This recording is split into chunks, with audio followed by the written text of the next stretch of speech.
Hello friends, BCR ഗാർഡൻസിലേക്ക് സ്വാഗതം.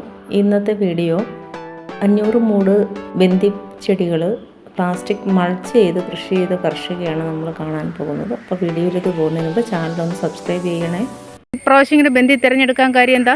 കഴിഞ്ഞ വർഷം ഞാൻ പൂ മേടിച്ചാണ് ഓണം ആഘോഷിക്കാനൊക്കെ അത്തപ്പൂവൊക്കെ ഇട്ടത്. അപ്പോൾ നല്ല വില മാർക്കറ്റിൽ പൂവിനുണ്ട്.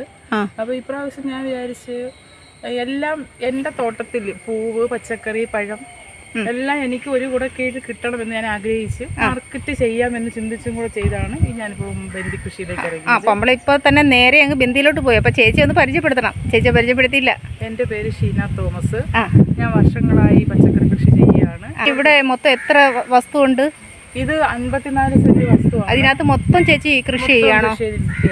ഇതിപ്പോ ബന്ദി തന്നെ ചേച്ചി എത്ര മൂട് ചെയ്തിട്ടുണ്ട്? ഇപ്പോൾ 500 മൂട് ബന്ദിയാണ് ഞാൻ ഇത് ചെയ്തിരിക്കുന്നത്. 500 മൂട് ചെയ്തിട്ടുണ്ട്. ഇത് വെറൈറ്റി അങ്ങനെ വല്ലതും ഉണ്ടോ ചേച്ചി? ബന്ദിയിൽ വെറൈറ്റി തിരഞ്ഞെടുത്തിട്ടുണ്ടോ? വെറൈറ്റി ആണ്, ഹൈബ്രിഡ് തന്നെയാണല്ലോ. 2 കളറാണ് ചെയ്തിരിക്കുന്നത്, ഓറഞ്ചും മഞ്ഞയും. ഓറഞ്ച് മഞ്ഞയാണോ ചെയ്തേക്കുന്നത്? ഹൈബ്രിഡ് ആണ്. അതുകൂടാതെ എല്ലാവിധ പച്ചക്കറികളും ഞാൻ ചെയ്തിട്ടുണ്ട്. ഉണ്ട്. ചേച്ചി നട്ടിട്ട് എത്ര ദിവസമായി കാണും? 20 ദിവസത്തോളം ആവും. 20 ദിവസമായി. അപ്പോൾ ഇത് ആദ്യമേ അടിവളം കൊടുത്തിട്ടാണോ ഈ മൾച്ച് ചെയ്തത്? ആദ്യം മൾച്ചിങ് ഇടുന്നതിന് മുമ്പ് കിളച്ച് പണ കോരി 15 ദിവസത്തോളം കുമ്മായം ഇട്ട് വെച്ചിരുന്നു. കുമ്മായം 15 ദിവസത്തോളം ഇട്ട് കഴിഞ്ഞു.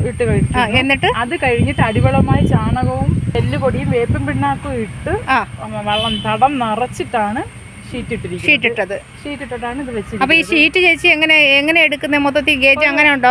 ഒരു റോൾ എടുക്കും. എത്ര കോസ്റ്റ് എത്ര ആവും? കോസ്റ്റ് 3400 രൂപ. 3400. അപ്പൊ ഒരു റോൾ എടുത്ത് എത്ര പണ ചെയ്യാൻ കിട്ടിയിട്ടുണ്ട്? എനിക്കിപ്പോ ഒരു 50 പണിയെ കൂടുതൽ ഞാൻ ഇട്ടിട്ടുണ്ട്. 50 പണിയെ കൂടുതൽ കിട്ടിയിട്ടുണ്ട്. അപ്പൊ ഇത് ഈ മൾച്ചിങ് തിരഞ്ഞെടുത്ത കാര്യം എന്താ? മൾച്ചിങ് തിരഞ്ഞെടുത്തെന്ന് വെച്ചാൽ നമുക്ക് വളം കൊടുക്കുന്നതിനും വെള്ളം കൊടുക്കുന്നതിനും ഒക്കെ എളുപ്പമുണ്ട്. ആ കൊടുക്കുന്ന വളവും വെള്ളവും ചെടികൾക്ക് മാത്രമായി തന്നെ കിട്ടുന്നുണ്ട്. കളകൾ വളരെ കുറവായിരിക്കും. കള പറിക്കുന്നതിന് പിന്നെ ഞാൻ ജോലിക്കാരെ നിർത്തേണ്ട ആവശ്യം വരുന്നില്ല. അങ്ങനെ തിരഞ്ഞെടുത്തതാ. അപ്പൊ നല്ലൊരു പൂ പ്രതീക്ഷിക്കാം അല്ലേ? പ്രതീക്ഷിക്കുന്നു. അപ്പൊ അതിന് മുന്നേ വിളവ് എടുക്കണം എന്നാണ് ആഗ്രഹിക്കുന്നത്. അപ്പൊ ഈ മാർക്കറ്റിംഗ് ചേച്ചി കണ്ടുപിടിച്ച് വെച്ചിട്ടുണ്ട്. എവിടെയായിട്ട് കൊടുക്കാൻ പൂക്കടകൾ ഞാൻ കണ്ടുവച്ചു. നേരത്തെ ഓർഡർ മേടിച്ചിട്ടുണ്ട്. പിന്നെ പരവൂരും ഞാൻ കൊടുക്കും. പരവൂരും കൊടുക്കാൻ തീരുമാനിച്ചിട്ടുണ്ട്.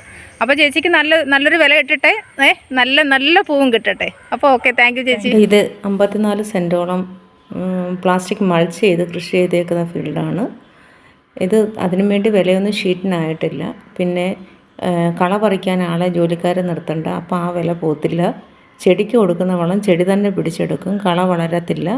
അങ്ങനെ ഒരുപാട് ഗുണം ഈ പ്ലാസ്റ്റിക് മൾച്ചിങ് കൊണ്ട് ഉണ്ടാകുന്നുണ്ട്.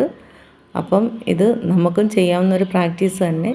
അപ്പം നമ്മുടെ ഫീൽഡിലും ഇതുപോലെ തന്നെ ഉപയോഗിക്കും. ഇത് ചേച്ചി പച്ചക്കറിയിലും അനുകരിക്കുന്നുണ്ട്. ഇത് കഴിയുന്നതിന് ശേഷം ഇത് പിഴുത് കളഞ്ഞതിന് ശേഷം പച്ചക്കറിയാണ് ആ ഫീൽഡിൽ ചെയ്യുന്നത്. അപ്പം നമുക്കും പരീക്ഷിച്ച് നോക്കാം.